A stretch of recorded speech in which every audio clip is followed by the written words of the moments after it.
This is the story of a man named Stanley. Stanley worked for a company in a big building where he was employee number 427. Employee number 427's job was simple. He sat at his desk in room 427 and he pushed buttons on a keyboard. Orders came to him through a monitor on his desk, telling him what buttons to push, how long to push them, and in what order. This is what employee 427 did every day of every month of every year. And although others might have considered it soul-rending, Stanley relished every moment that the orders came in, as though he had been made exactly for this job. And Stanley was happy. And then one day, something very peculiar happened. Something that would forever change Stanley. Something he would never quite forget. He had been at his desk for nearly an hour when he realized that not one single order had arrived on the monitor for him to follow.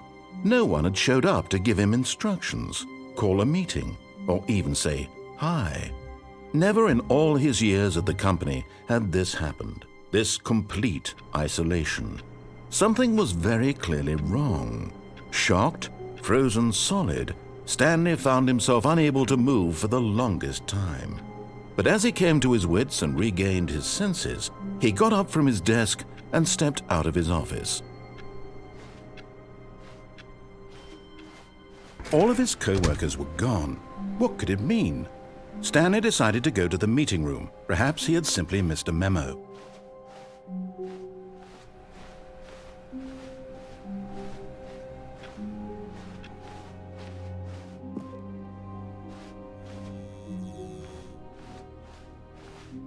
When Stanley came to a set of 2 open doors, he entered the door on his left.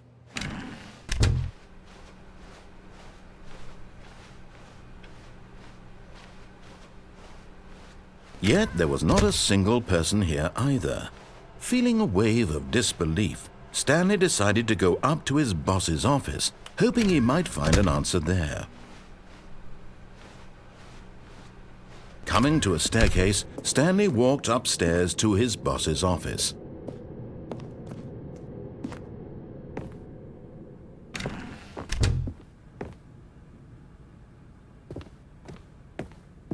Stepping into his manager's office, Stanley was once again stunned to discover not an indication of any human life.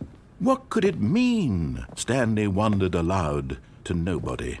He began wildly tearing through papers on the boss's desk, pulling books off the shelf, looking behind paintings, desperate for clues to his situation. But his attention was caught by a keypad behind the boss's desk. What could its purpose be? In fact, this keypad guarded the terrible secret that lay buried below his feet. And so the boss had assigned it an extra secret PIN number, 2845. But of course, Stanley couldn't possibly have known this. Yet incredibly, by simply pushing random buttons on the keypad, Stanley happened to input the correct code by sheer luck. Amazing! He stepped into the newly opened passageway.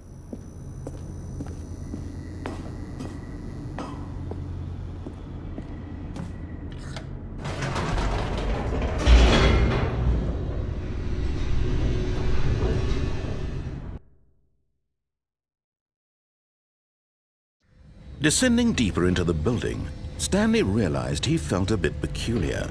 It was a stirring of emotion in his chest, as though he felt more free to think for himself, to question the nature of his job.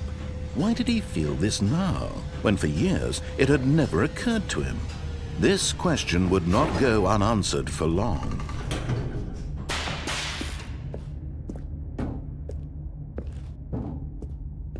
Stanley walked straight ahead through the large door that read Mind Control Facility.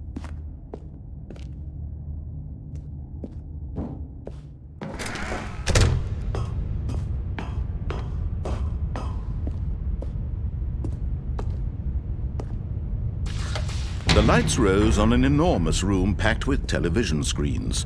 What horrible secret did this place hold? Stanley thought to himself. Did he have the strength to find out?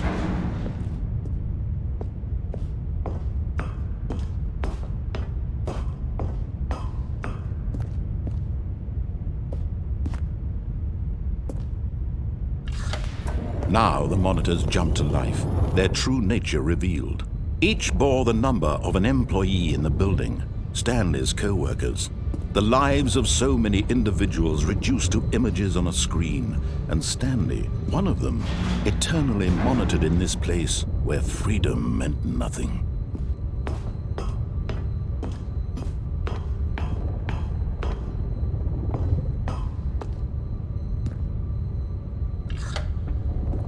This mind control facility, it was too horrible to believe. It couldn't be true.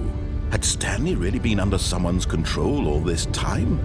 Was this the only reason he was happy with his boring job? That his emotions had been manipulated to accept it blindly? No, he refused to believe it. He couldn't accept it. His own life in someone else's control? Never! It was unthinkable. Wasn't it? Was it even possible? Had he truly spent his entire life utterly blind to the world? But here was the proof, the heart of the operation.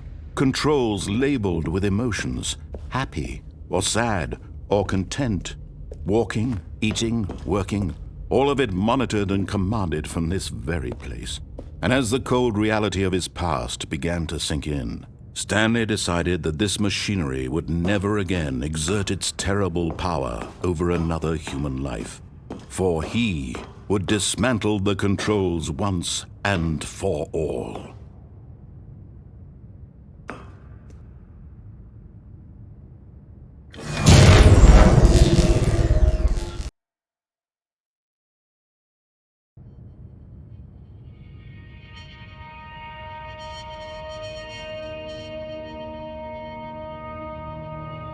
Blackness, and a rising chill of uncertainty. Was it over? Yes! He had won! He had defeated the machine, unshackled himself from someone else's command. Freedom was mere moments away. And yet, even as the immense door slowly opened, Stanley reflected on how many puzzles still lay unsolved. Where had his co-workers gone? How had he been freed from the machine's grasp? What other mysteries did this strange building hold? But as sunlight streamed into the chamber, he realized none of this mattered to him, for it was not knowledge or even power that he had been seeking, but happiness. Perhaps his goal had not been to understand, but to let go. No longer would anyone tell him where to go, what to do, or how to feel. Whatever life he lives, it will be his. And that was all he needed to know. It was perhaps the only thing worth knowing.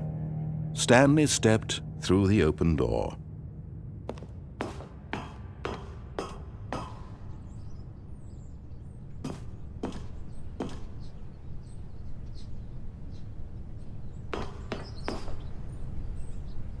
Stanley felt the cool breeze upon his skin, the feeling of liberation, the immense possibility of the new path before him.